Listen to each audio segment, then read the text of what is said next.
আমরা ওসমান হাদির কবর দেখতে এসেছি। হাদির আমরা অনেক ভালোবাসি। হাদির জন্য আমাদের এত খারাপ লাগে বলার বাইরে। আমাদের ছোট ছোট বাচ্চারাও আমার হাদির জন্য কান্দে। হাদির এক একটা কথা মুক্তার মতো জ্বরছে, আর হাদির মতো আমরা আর কাউকে পাবো নাকি এরকম। আমরা এই জন্য হাদির কবর দেখতে এসেছি। হাদি হত্যার আমরা বিচার চাই।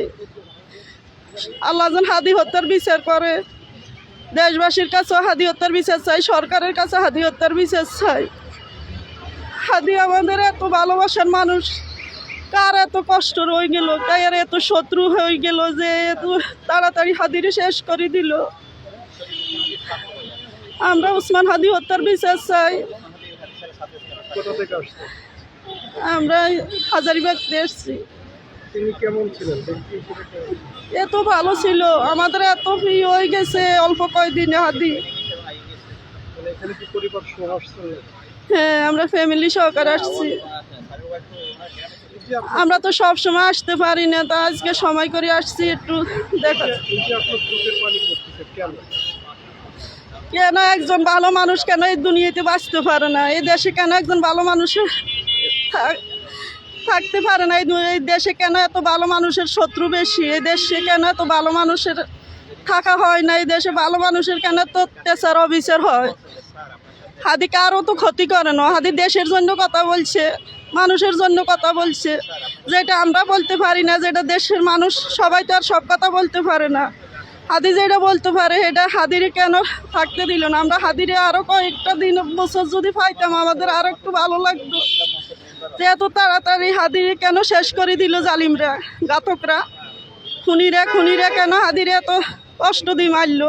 সত্যি কথা যেটা বলতে, হাদি ভাইকে মানে ওইটাই চিনি, আমি ওইভাবেই চিনি। অনেক ভালো মানুষ, কোনোদিন দেখি নাই, বাস্তবে দেখা হয় না হাদি ভাইয়ের সাথে। কিন্তু হাদি ভাইয়ের সাথে হাদি ভাইয়ের জন্য অনেক মায়া। এই মায়ার টানে আমি সিলেট থেকে আসছি, যাতে হাদি ভাইয়ের কবরটা আমি আজকে জিয়ারত করে যাব আর কি, এই উদ্দেশ্যে নিয়ে আসছি। এতদিন আমার হচ্ছে আপনার বিজনেসের কারণে আসতে পারি নাই। আপনি হাদিকে কিভাবে জানতে পারলেন? মানে হাদির ভালো কাজ নিশ্চয়ই এগুলো আপনি জানতে পারলেন কিভাবে, বা তাকে পছন্দ হলো কেন? কোন কথাটা তাকে আপনার হৃদয়ে জায়গা করে নিচ্ছে? হাদি ভাইয়ের সবগুলাই কথা মানে আমার অন্তরের হৃদয়ের মাঝে আপনার গাথা আছে সব সময়। আজকে হাদি ভাই আমাদের মাঝে নাই, 1 মাসের উপরে হয়ে গেছে, কিন্তু হাদি ভাইকে এখনও বলতে পারতেছি না। সেইভাবে তো আমি যে ওনার সাথে ব্যক্তিগতভাবে আমার পরিচয় নেই, কিন্তু উনি যে স্বপ্ন, এটুকু বুঝতে পারি যে উনি যে স্বপ্ন আমাদেরকে দেখিয়েছেন, সেই স্বপ্নতে আমাদের চলতে হবে, সেভাবে আমাদের দেশকে ওইভাবে চলতে মেনটেন করতে হবে। তার ভিতরে সত্যবাদিতা স্বপ্ন এবং অন্যান্য যে স্বপ্ন, যে সুষ্ঠুভাবে যেভাবে দেশকে চালানো যায়, যে দেশের জন্য উনি জীবন দিয়েছেন, অবশ্যই ওনার আত্মার মাগফিরাত কামনা করছি। ব্যক্তিগত সম্পর্ক নেই, আসার পথে যে এটা অবশ্যই মিডিয়ার মাধ্যমে, ডিজিটাল মিডিয়ার মাধ্যমে জেনেছি। ভিডিওগুলো ভাইরাল হয়েছে এবং সেইভাবে জেনেছি। আমি এখানে আসছি আমাদের শহীদ ওসমান হাদি ভাইয়ের কবর জিয়ারত করার জন্য। আমি শুধু লন্ডন থেকে এসেছি একটা সংক্ষিপ্ত সফরে। তো এই সংক্ষিপ্ত সফরে আসার অন্যতম একটা বড় কারণের মধ্যে একটি ছিল আমাদের জাতীয় বীর শহীদ ওসমান হাদির কবর জিয়ারত করা। সত্যি বলতে এখানে আসার পর খুবই আবেগ আপ্লুত হয়ে পড়েছি যখন হাদি ভাইয়ের কবরের কাছাকাছি আসলাম।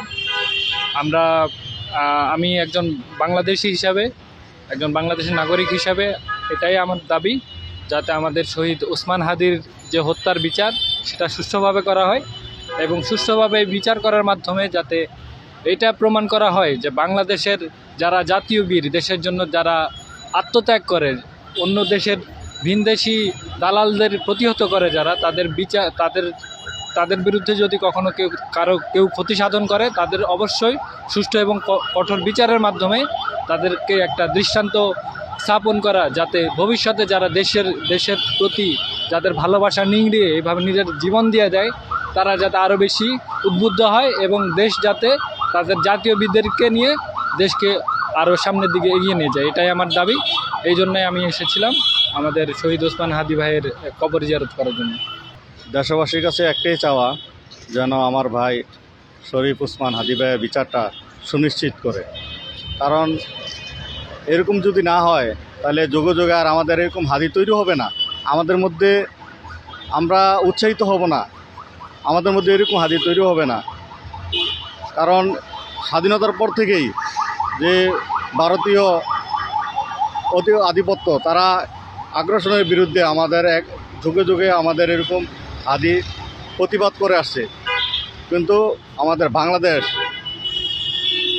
এটা ভারতীয়র বিরুদ্ধে যারাই আপনার রুখে দাঁড়ায় তাদের বিরুদ্ধেই আমাদের একটা দল, বাংলাদেশের একটা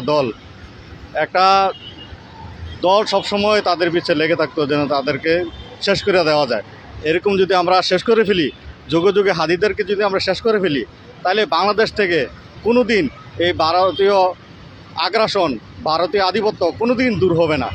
আমরা চাই এই হাদিবের বিচারের মাধ্যমে, বিচার নিশ্চিত করার মাধ্যমে আমরা যেন এর সঠিক বিচারটা পাই, এবং কি এর বিচারের মাধ্যমে যেন আমরা এই ভারতীয় আগ্রাসন যেন চিরতরে দূর হয়, এটাই আমাদের দাবি বাংলাদেশের সরকারের কাছে। এই হাদি ভাই তিনি যদি আজকে বেঁচে থাকতো, যেমন দেশের জন্য কল্যাণ হতো তেমন ইসলামের জন্য কল্যাণ হতো। তার ভিতরে ইসলাম প্রেমও ছিল, যেমন দেশপ্রেম ছিল তেমন ইসলাম প্রেমও ছিল, এবং তার দিল এবং মুখ এক ছিল। তার জবান, তার দিল যেটা বলতো সে মুখ দিয়ে সেটা বলতো।